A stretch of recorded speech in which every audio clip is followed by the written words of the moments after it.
Buenas noches, bienvenidos a todos.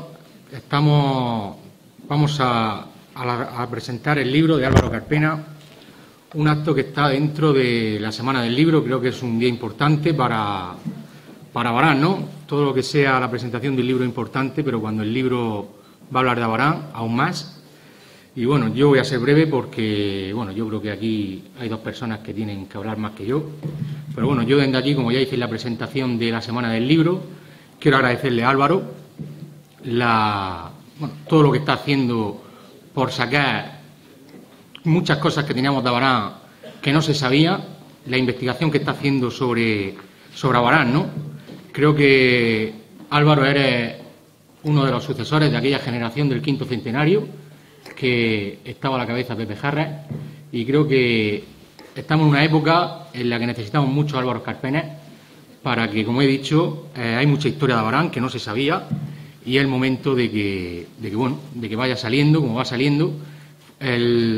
Como decía antes, lo de cuando se conmemoró el quinto centenario fue el punto de inflexión de aquella época. O sea, de ahí comenzaron todos aquellos cursos de Abarán, acercamiento a una realidad.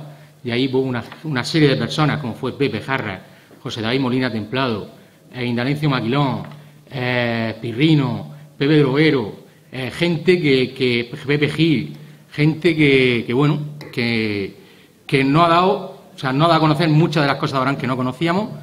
Y como te digo, Álvaro, tú eres una persona joven y yo creo que tú eres el relevo de esta gente. Le paso la palabra a Pepe Jarras, que es la que va a hacer la presentación del libro de Álvaro. Buenas noches.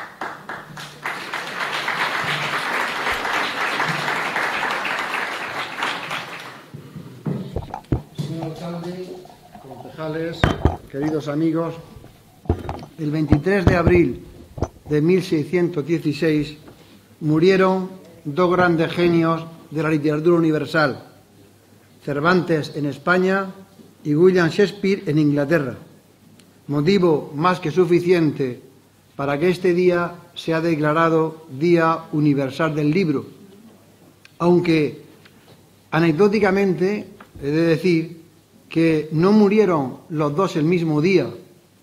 El calendario gregoriano aún no estaba unificado en Inglaterra y realmente murieron la misma fecha, pero no el mismo día.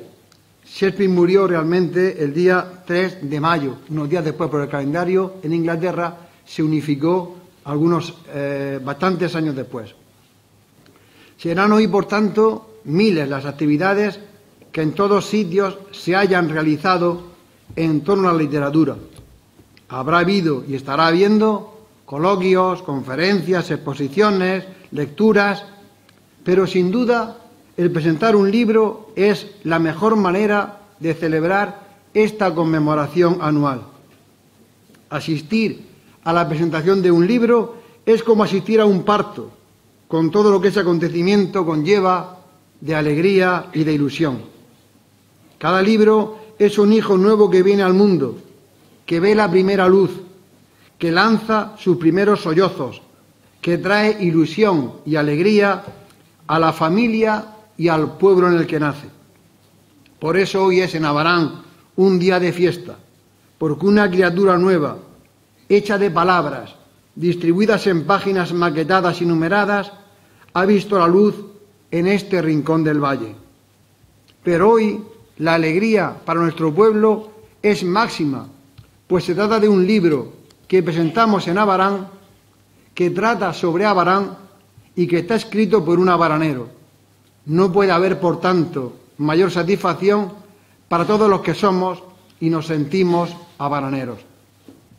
Abarán, un ayer para recordar, es el hijo que ve la luz, y el joven Álvaro Carpena, el que después de un largo embarazo de meses de esfuerzo y trabajo, hoy lo está dando a luz en nuestra presencia. Y si para él es sin duda una de las mayores satisfacciones de su vida el poder presentar ya este fruto de sus investigaciones y sacrificios, es para mí también un motivo de alegría el que me haya encomendado que lo prologue y lo presente hoy ante vosotros.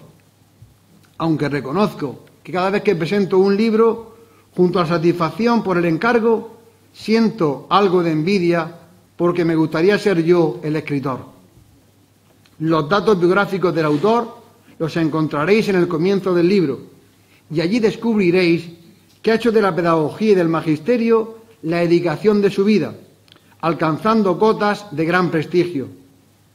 Pero junto a esta valía profesional, yo destacaría de él algo que me hizo empatizar con su persona desde que lo conocí, y ese algo es su interés e inquietud por adentrarse, investigar y conocer las costumbres, personajes y acontecimientos de su pueblo a lo largo de la historia.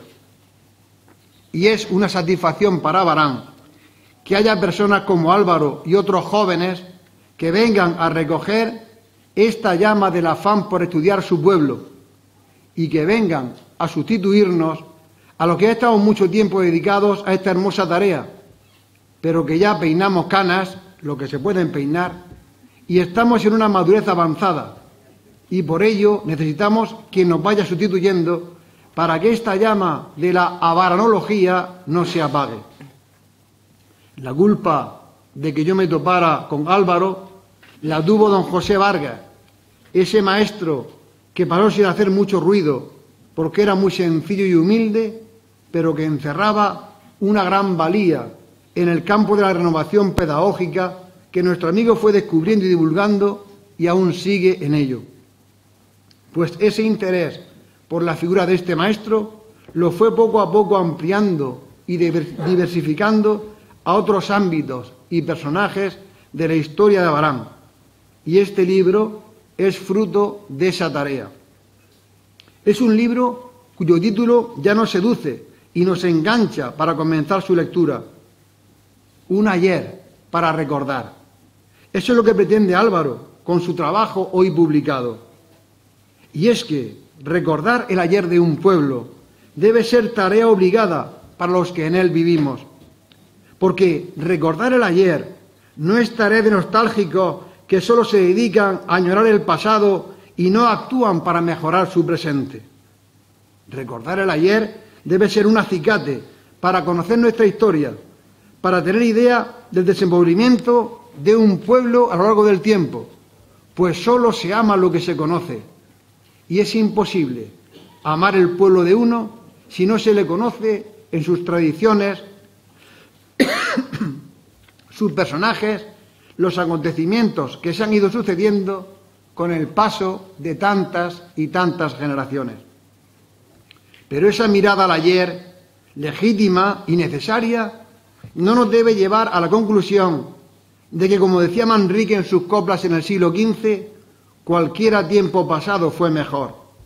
Pues eso no es enteramente cierto, ya que todas las generaciones siempre han pensado lo mismo, siempre se han quejado del presente y han añorado el pasado. Y os voy a poner un ejemplo concreto.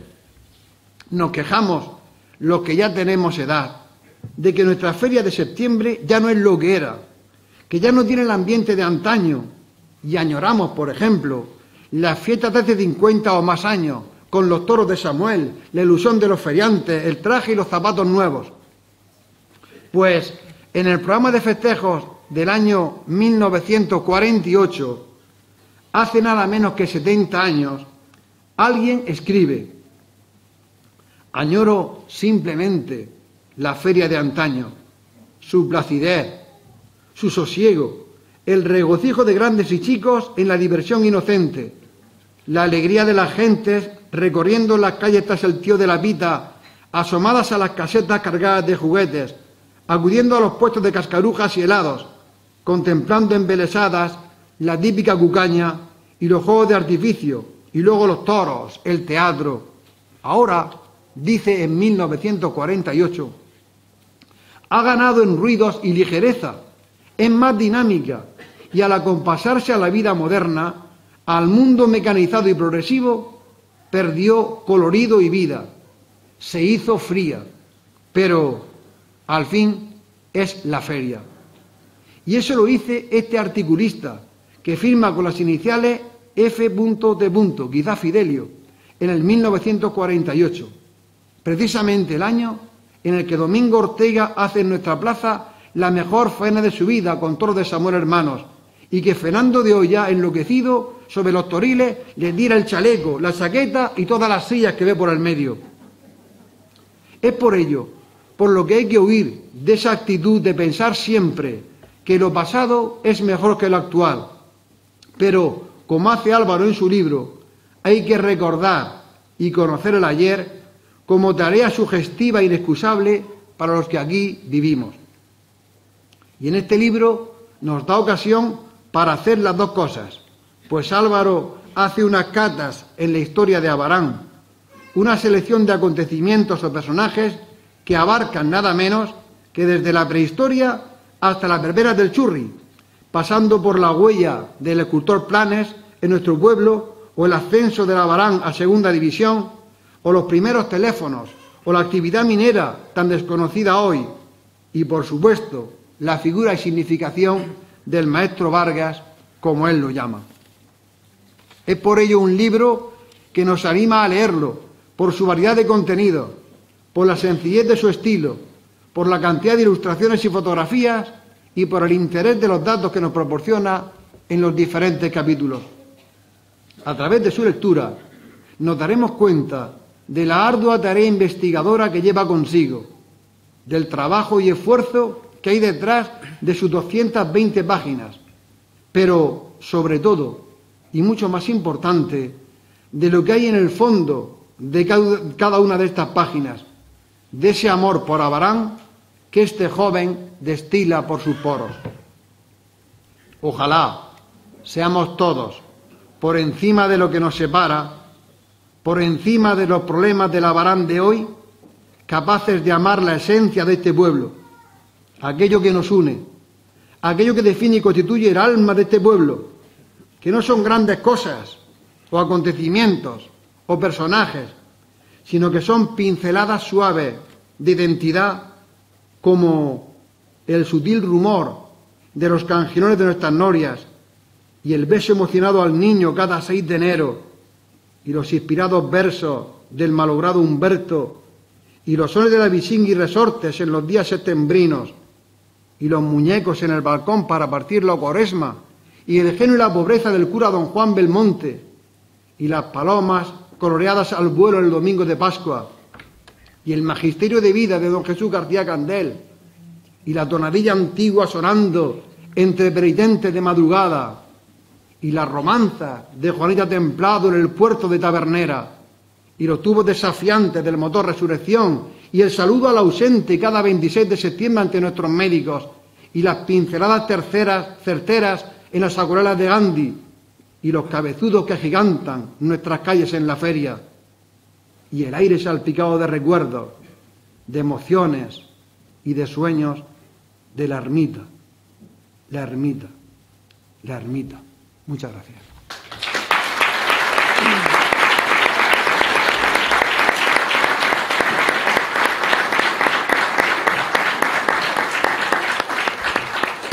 Bueno, pues seguidamente toma la palabra el protagonista de la noche, Álvaro Carpena.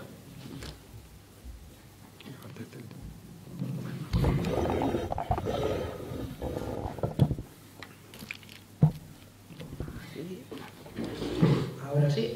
Bien. Buenas noches. En primer lugar, agradecer vuestra asistencia. Le pido disculpas al presente de la mesa.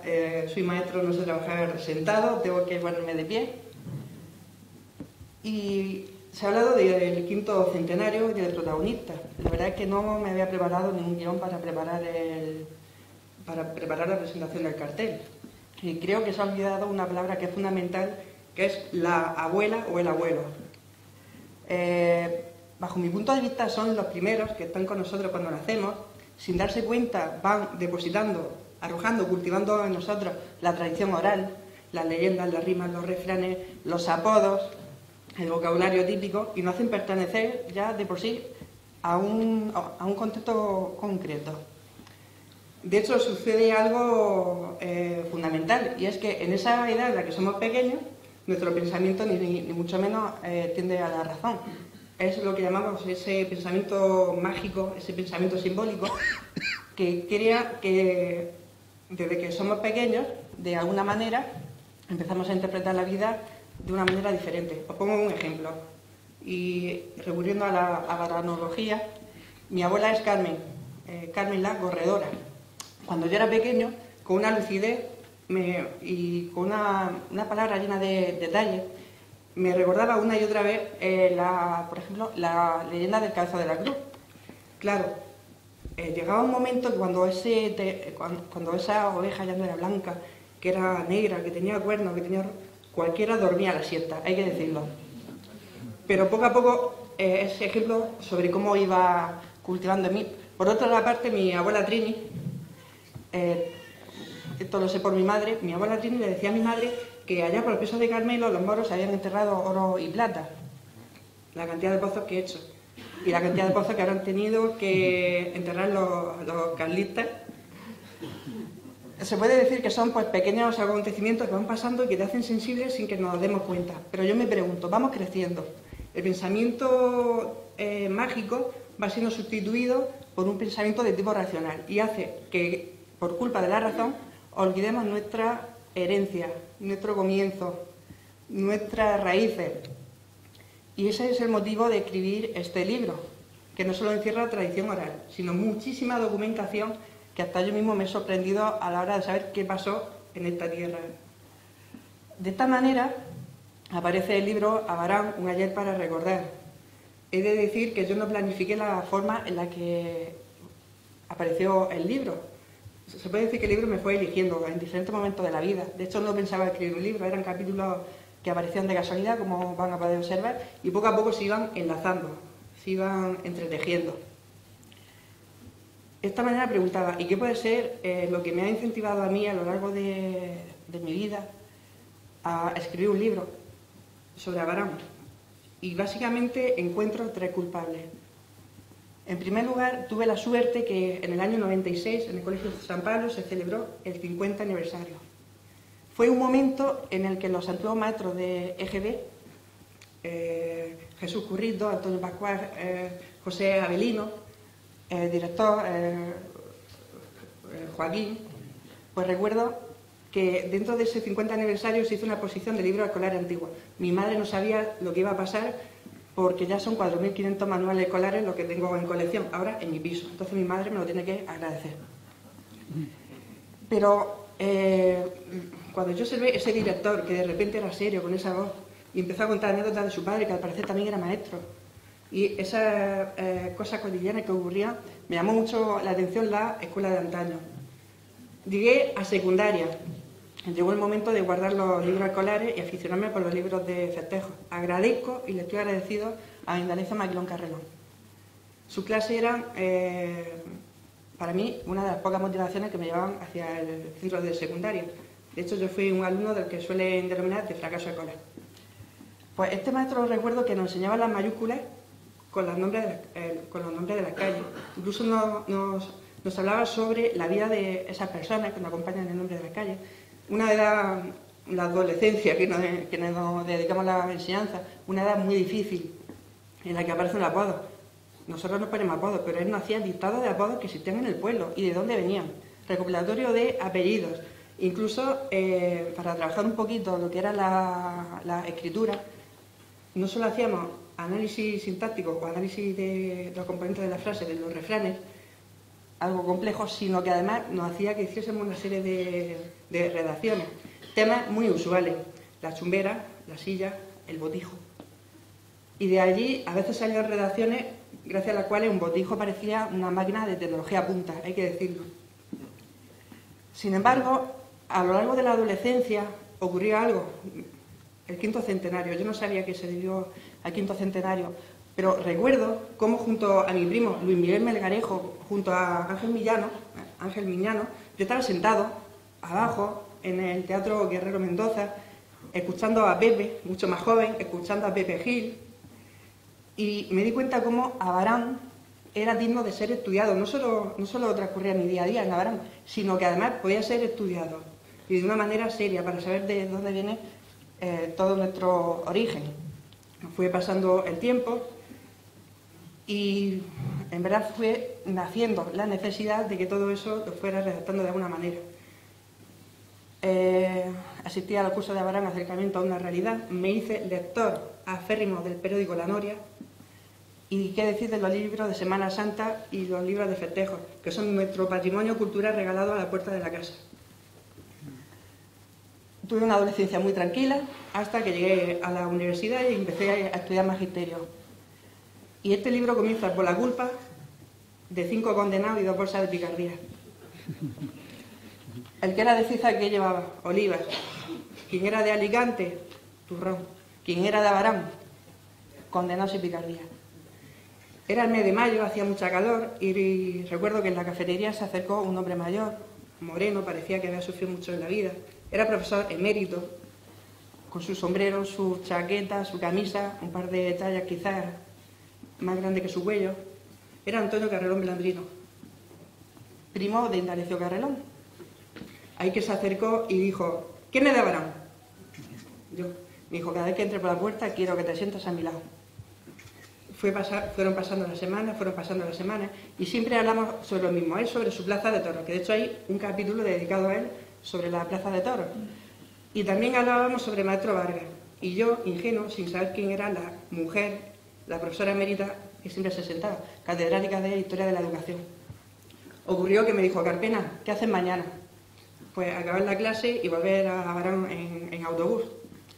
Se metió la mano a la cartera y sacó un billete de 50 euros. Dice: mañana quiero que traigas todo lo que dé para condenados y picardía. Y se lo va a regalar a María Ángeles Dorado Soto, que va a ir a Málaga, que tiene una visita muy especial. Y se metió la mano en el otro bolsillo y sacó otro billete de 50 euros. Y me dijo: y este es tu sueldo por la primera clase de profesor universitario. Tenía 21 años y fue mi primera clase en la universidad. Yo recién entraba a la universidad y tenía que explicar Freinet delante de toda la clase de quinto de pedagogía.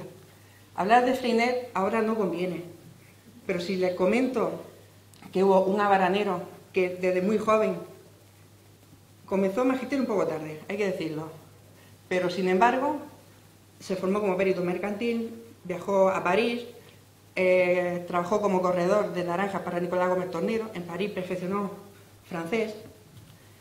Llegó a España en el mismo curso académico, acabó magisterio, aprobó la posición para maestro nacional, tuvo varios destinos y comenzó a trabajar en la Urdes, en un pueblo, si es que se puede llamar pueblo, en una alquería. Empezó a trabajar y sin que lo supiera el resto de España, la metodología educativa más innovadora de Europa había llegado por primera vez a mano de un maestro abaranero a un sitio inhóspito, la alquería de Camino Morisco. Dicho así, ya parece que es más fácil comprender cómo me fue esa primera clase, contando las anécdotas.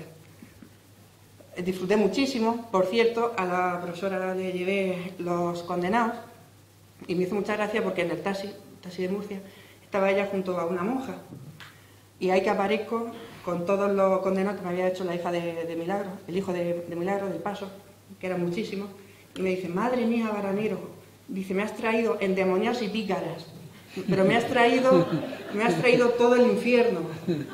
Dice: no pasa nada, que mi hermano, dice, es muy gracioso, muy agradable, muy humilde y siempre recibe muchas visitas.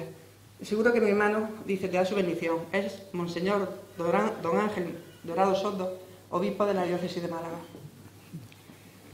De esta manera yo comencé a investigar sobre Vargas para que todo lo que yo sabía quedase dentro de un libro. De hecho, este libro comienza siendo educativo. Hace 14 años se escribió el primer capítulo titulado Abarán, París, Camino Morisco, comentando todas esas anécdotas de don José Vargas, de ese maestro de escuela, que donde no había nada, y de un periódico. ¿Para qué? Para que los alumnos valoraran su vida y vieran que eso era digno de ser contado. Hizo también que escribieran cartas y se cartearan con países del extranjero. ¿Para qué?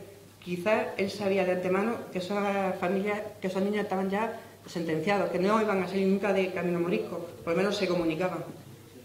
Y lo más importante, algo muy curioso, llegó a sembrar lápices. Los lápices se acababan, los sembró en el huerto y dijo: nada, si sembramos una pepita de melón y sale un melón, vamos a sembrar el lápiz a ver si la pobreza en la escuela, de alguna manera, se va cultivando. Todas esas anécdotas me llamaron la atención. Me encerré durante varios años en el archivo del Ayuntamiento de Abarán, comencé a investigar sobre la biblioteca, que menuda actividad tenía la biblioteca, de la que fue fundador y primer bibliotecario don José Vargas. Seguí investigando y llegué a la inauguración del comedor del Colegio San Pablo. Pero seguí investigando y después de 1500 fotografías que todavía conservo sobre documentos históricos a nivel educativo, llegó el momento de recopilar toda la información a nivel educativo, y era el carácter inhóspito de la educación a Abarán entre el año 1898 y 1927. Las casas eran alquiladas, el ayuntamiento no pagaba, el maestro iba a la calle, los alumnos iban detrás, a veces el que era el jefe de la casa, oye, que se ha muerto tal, señor maestro, mañana usted no de clase, que el muerto lo vamos a poner encima de la mesa. Incluso más de una maestra no sabía leer ni escribir, como se han demostrado en los documentos, la particularidad de cómo era la escuela por aquel entonces. De ahí me voy a la parte oral, empiezo casa por casa a preguntar sobre cómo era la educación en los 50 y los 60, que por cierto, le tengo que decir a doña María Dolores Vargas, que la veo desde aquí, agradezco su asistencia, hoy alguna que otra alumna la va a saludar. Seguí poco a poco investigando y terminé justamente con algo imprevisto, haciendo una lista telefónica sobre el teléfono de Abarán. Yo le seguía la pista a Nicolás Gómez Tornero y sobre todo al maestro Vargas. Y de alguna manera tuve que empezar a analizar cartas, telégrafos, facturas, albaranes, para encontrar algún tipo de información de tipo educativo. Y sin embargo, como se ha demostrado, en el año 26, Abarán era el pueblo de España con más teléfonos por habitante. Lo que nos demuestra una cosa, el potencial industrial que teníamos aquí en el valle de Ricote. Llegó un momento que pensé que el libro estaba cerrado, ya que era muy grueso, que solamente había investigado sobre educación, pero por cosas del azar terminé en el Boquerón, con el fin de rescatar información oral sobre los alumnos que habían ido a la escuela del Boquerón, que sí que se parecía muchísimo a lo que don José Vargas había vivido en Camino Morisco. Sorpresa mía que ese día aparezco en la casa de Juan, bueno, su apodo es Juan el Chumillas, que falleció este verano, y él me decía, bueno, entré a la casa para que me comentara cómo era la educación de antaño, y de repente tenía tras la puerta un arca, y el arca crujió, y me dijo, burra que mía, rodilla que ranquea. Menudo comienzo. Ahí que el hombre me comenzó a explicarme un poquito qué significaba, y terminé haciendo una recopilación minuciosa sobre la interpretación de la cabañuela. De la cabañuela extraje el vocabulario típico de Abarán, que forma parte de nuestro patrimonio inmaterial. Y también, de alguna manera, hice una recopilación de refranes. Se puede decir que es la parte del libro en la que he hecho una recopilación, no solo a nivel educativo, sino en este caso de tipo inmaterial. El hecho de trabajar con patrimonio, yo lo considero ante todo patrimonio inmaterial, lleva a que muchas veces esas palabras te llevan a otros temas. Y terminé escuchando Viernes Santo al mediodía, cuando la gente comía, mi Cristo Redentor pasaba con una cruz de madera muy pesada. Y acaba la oración diciendo, quien sepa esta oración y no la diga, quien la diga y no la aprenda, el día de su muerte tendrá lo que venga. De alguna manera empecé a recopilar pautas de urbanidad en Semana Santa, oraciones desaparecidas, y salió también un capítulo que me daba mucha pena que las nuevas generaciones olviden nuestras tradiciones cofrades. Tanto me pregunté sobre cuál era el origen de los tiempos a nivel de la cofradía en Abarán, que a día de hoy, a no ser que alguien lo tenga cogido por su casa, lo más antiguo que podemos saber sobre el funcionamiento de una cofradía es gracias al libro de actas de la Hermandad de San Juan Evangelista, que he hecho también un estudio sobre esa pauta de urbanidad. Qué decir lo que pasó un 14 de febrero de 1953, decisivo, Día de los Enamorados, decisivo para la Hermandad del Ecceomo y de la Verónica. Y también, qué decir sobre la renovación del nuevo orden litúrgico en la parroquia de San Pablo. Y esas anécdotas con los misales, los libros catequéticos en latín, la gente que no sabía leer y que le daba la vuelta, pero estaba bien llevar el libro a la mano. Pues sí. De esta manera he hecho un recorrido a nivel educativo, a nivel de teléfono, patrimonio inmaterial, pero se quedaba un poco cojo. Y Gallo, que lo he visto, él sabe muy bien que hace 5 años estuvimos en Cabeza de Manzaneda con la gaita, y un día, bueno, justamente hay que decir que Abarán tenía una banda de gaita y muy bien situada. Bueno, pueden imaginarse, estábamos en Cabeza de Manzanera, nos habíamos clasificado. En el rótulo del autobús ponía Abarán. Y viene alguien de una banda de gaitas, vino alguien de una banda de gaitas y dice algo así como, carallo, ¿ustedes son de Abarán? Sí. Madre mía, la goleada que no me diste en el campo de la colonia. Yo era chico cuando pasó eso y estuve allí. Que te pase eso en Cabeza de Manzanera, que venga alguien, no por tu calidad musical, sino por el rótulo, y te hable sobre ello, me llamó mucho la atención. Y empecé a investigar. Hay que decir que Jesús Hielo ha hecho un trabajo impecable y minucioso a nivel estadístico, sobre todo en las alineaciones. Yo he intentado ir un poco más allá, simplemente, y he analizado las variables que de alguna manera contribuyeron al ascenso de Abarán. Y no me refiero a las pelotas de la mujer de Carmelo Morte, ni tampoco me imagino a esas cuestas, no me refiero a esa cuesta de Abarán, como decía Martos. Sin embargo, este capítulo me llevó a analizar toda la prensa de la época, y Abarán en los años 60 era el Lepe de España. Hacían chistes sobre nosotros.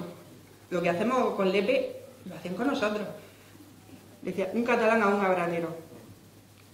Oye, que digo yo, no está el campo de la colonia muy lejos del campo urbano. No se preocupe, Abarán crecerá tanto que dentro de poco el campo estará en el centro.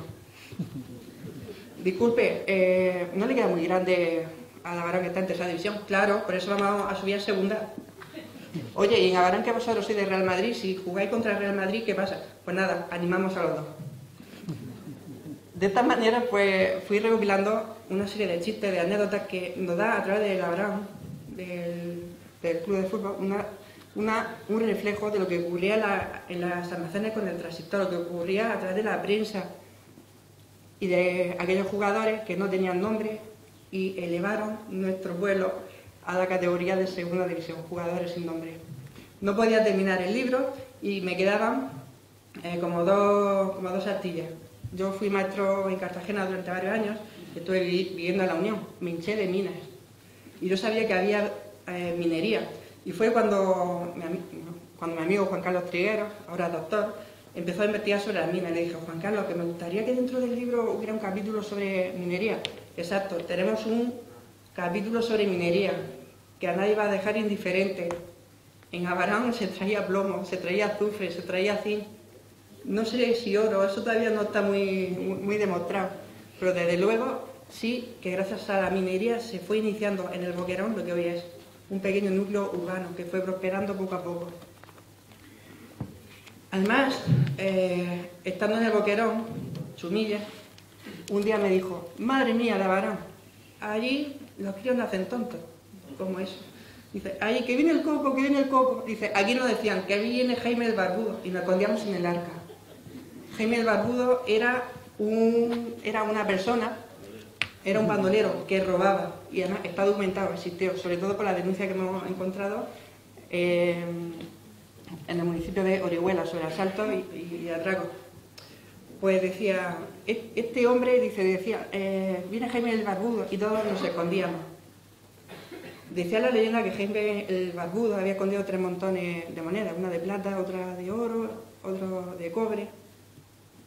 Y unos jóvenes de Abarán casualmente encontraron el tesoro de una manera inesperada y quizás no en forma de moneda, pero actualmente es patrimonio de la humanidad.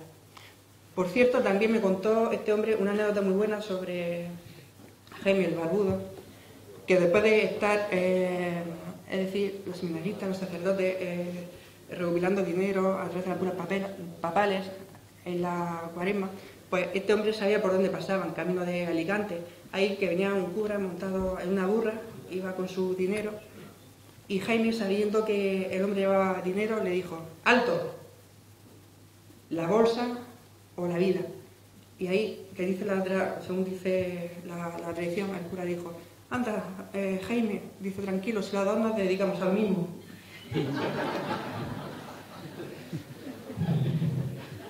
O incluso, dice, ¿ves por ahí esa senda que sube?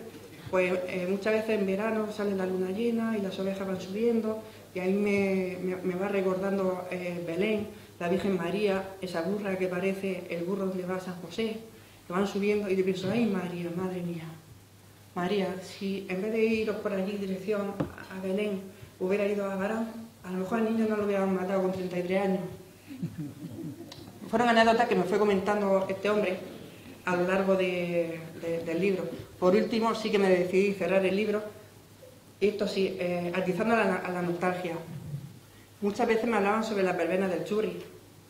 Y yo soy, bueno, ustedes también son jóvenes, pero yo no conocía al Churri personalmente. Pero me topé con él por culpa de Indalecio Maquiló, leyéndome en un verano un libro de festejos. Creo que era el libro del 82 o del año 63, en el que por 2.800 pesetas habían 6 consumiciones y 11 conciertos. Bertín Osborne, Mecano, Francisco, y yo pienso, ¿cuántos bautizos habrá en el año siguiente aquí en el pueblo? Me llamó mucho la atención y empecé a investigar, pero fue, bajo mi punto de vista, hay que decirlo, porque este Paco fue el capítulo más emotivo para mí. Abandoné los libros, abandoné la historia oral, dejé de buscar en telégrafos, en diarios, en hojas del ayuntamiento, hasta capitulares, cuadernos rotativos escolares, correspondencias. Era Paco, que entre horas menos cuarto me puso al día. Y eso Paco, el café era descafeinado y llevaba leche. Gracias al testimonio de Paco, de Pepín Parra y de otras personas que me han acogido, pues el libro ha ido avanzando poco a poco. Y llegado a este punto tengo que dar las gracias también al Centro Documental Abaranero, con sus diferentes sedes en la calle Colón, Cabezo de la Cruz, Cabezo del Cuartel, calle Rosario. Yo llamo Centro de Documentación Abaranera a ese grupo de abuelas y de abuelos que por la noche sacan sus sillicas a la acera y esperan que un follonero aparezca para preguntarle qué fue de su vida hace no sé cuánto tiempo. Agradecer al Ayuntamiento de Abarán la organización de este acto. Agradecer a Yoce, que ha sido la persona encargada de maquetar el libro que ustedes tienen. Agradecer a Piti, el cartel, a mi primo Jesús Enrique, que me ha corregido y modificado muchas fotografías antiguas pues, para que sean visibles en el libro. A don José Simeón, no sé si me dejará llamarlo maestro, por haberme servido en parte de aliciente en aquel 5º centenario que hoy he descubierto, no sabía que se había llamado así. Agradecer a Javi, que está afuera vendiendo los libros, y sobre todo a Juan Carlos Trigueros y a José Manuel Gómez Manuel, que han sido los que se prestaron para que humildemente mi libro pues, pueda tener la categoría de esos 2 capítulos que ellos han introducido. Darle las gracias a las abuelas y a los abuelos de la villa. Sé que no están aquí, pero le quiero dedicar el acto a mi primo Luis Miguel Melgarejo y a Ángel López Miñano. Y con estas palabras decir que lo único que he hecho ha sido atizar a la nostalgia para llenar el vacío del olvido con una serie de recuerdos de antaño que siempre en nuestra calle un semillero de recuerdos. Y a continuación voy a pedir un aplauso, pero va a ser para ustedes y les voy a decir por qué. Porque con la lectura del libro el recuerdo se va a convertir en un hecho. Y entonces no vamos a tener derecho a quejarnos sobre nada. Y si cada uno es capaz de contarle lo que hay en el libro a su vecina o a su nieto o a su sobrino, no será Abarán, no será el título del libro Abarán, un ayer para recordar. Será Abarán, un ayer recuperado. Así que,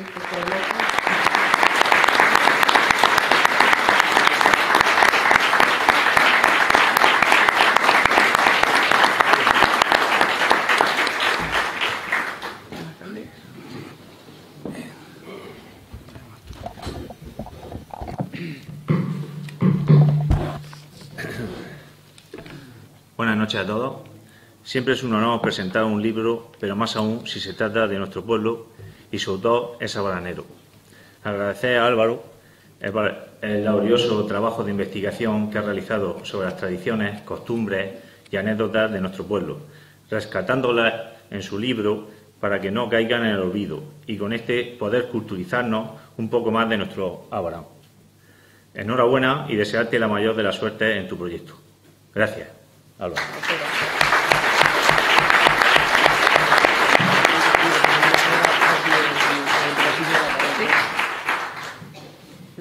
Bueno, para acabar me recordaba el maestro.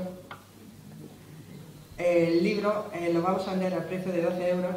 Tengo que decir que el libro en todo momento pues he sido yo el que ha pagado todos los gastos. Y en este sentido quiero hacer un pequeño guiño. en todo momento, cuando he ido escribiendo el libro, yo tenía claro que no era para ganar dinero, pero sí era para, de alguna manera, apoyar o, por así decir, hacer una obra cultural y una obra social. La obra social en todo momento irá dirigida a la asociación AFAME. De cada libro intentaremos que parte del dinero vaya para AFAME, que representa a tantas familias, a tantas necesidades, a tantos hijos, a tantos sobrinos, pero también para un proyecto cultural, como va a ser la Casa Museo de la Parroquia de San Pablo, un proyecto que, si Dios quiere y todo sigue, poco a poco irá culminando no solo en una casa museo donde nuestra arqueología, nuestro arte cofrade y nuestros documentos, a veces mal conservados, van a poder durar mucho tiempo más. De esta manera, también sé de que si no somos capaces de cuidar el patrimonio inmaterial, porque se va perdiendo, ¿qué menos vamos a ser capaces de cuidar de lo físico? Sin embargo, creo que podemos comenzar poco a poco, el camino se hace al andar, y siempre, como decía Charles Chaplin, que cualquiera de nosotros podemos conseguir lo que queramos, la única barrera somos nosotros mismos.